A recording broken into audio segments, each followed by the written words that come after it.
পাহাড়ের গায়ে এই ছোট্ট হোটেলটিতে আজকে আমরা সবাই মিলে ব্রেকফাস্ট করব। তারপরে চলে যাব আমরা ধারীমাতা দর্শন করতে। দেখুন পাহাড়ের গা থেকে এই নদীটি বয়ে যাচ্ছে, কি সুন্দর দেখতে লাগছে। তো পৌঁছে গেছি আমরা ধারীমাতা মন্দিরে।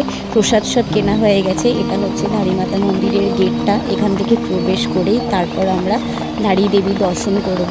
যেমন কলকাতাবাসীরা বা প্রত্যেক বাঙালিরা কোনো শুভ কাজ করার আগে মা কালীর আশীর্বাদ নিয়ে মা কালীকে দর্শন করে তারপরেই শুভ কাজ শুরু করে, তেমনই প্রত্যেক উত্তরাখণ্ডবাসীরা কোনো শুভ কাজ করার আগে কিন্তু ধারীমাতার দর্শন অবশ্যই করে। ধারীমাতার আশীর্বাদ নিয়েই তারপর ওনারা শুভ কাজ শুরু করেন বা শুভ কাজ করে ধারীমাতার আশীর্বাদ নিতে আসেন এই মন্দিরে। তো আমাদের যাত্রাপথে ধারীমাতার মন্দির হচ্ছে সবথেকে প্রথম মন্দির। তো এখানে একটুখানি চড়াই উতরাই রাস্তা আছে। প্রথমবার চড়াই উতরাই রাস্তা দেখছি, একটুখানি এক্সপিরিয়েন্সও হচ্ছে। এরপরে তো চড়াই উতরাই আরও বাড়বে, তাই না? তো কথিত আছে যে উত্তরাখণ্ডের চারধাম আপনারা যতই দর্শন করুন না কেন, কিন্তু যতক্ষণ না আপনি ধারীমাতার মন্দির দর্শন করছেন ততক্ষণ কিন্তু আপনার উত্তরাখণ্ডের চারধাম যাত্রা কিন্তু অসম্পূর্ণ থেকে যাবে। আর এই মন্দিরটি কিন্তু জলের মাঝখানে অবস্থিত। আপনাদের মনে আছে 2013-তে কেদারনাথের যে জলস্রোতটা এসছিল, যে বানটা এসছিল, তার একটা কারণ কিন্তু এই ধারীমাতা মন্দিরকেও বলা হয়, এরকম আঞ্চলিক লোকেরা বলেন।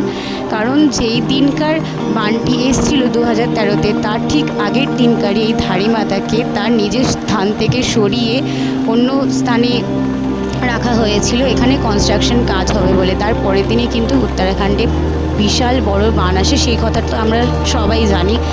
তো পৌঁছে গেছি মন্দিরের সামনে। মন্দিরের পরিবেশটা কিন্তু খুবই সুন্দর, খুবই মনোরম।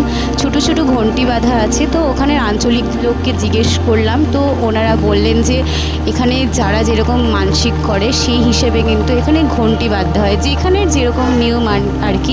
আমাদের কলকাতায় আলাদা নিয়ম, আবার অনেক জায়গায় ওড়না বাঁধে, চুনরি বাঁধে, কারার ঢিল বাঁধে। তো এখানে কিন্তু ঘন্টি বাঁধা হয়। দেখুন জলের মাঝখানে মন্দিরটা কি সুন্দর দেখতে লাগছে, তাই না?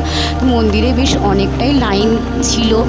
তো মা আমাদের সবার যাত্রা ভালো করুক, শুভ করুক। আমরা যেন সবাই খুব সুস্থভাবে যাত্রা করতে পারি এবং সুস্থভাবে যাত্রা শেষে বাড়ি পৌঁছাতে পারি, এটাই মায়ের কাছে কামনা করি। এটা হচ্ছে আবার পরের একটি ব্লগে।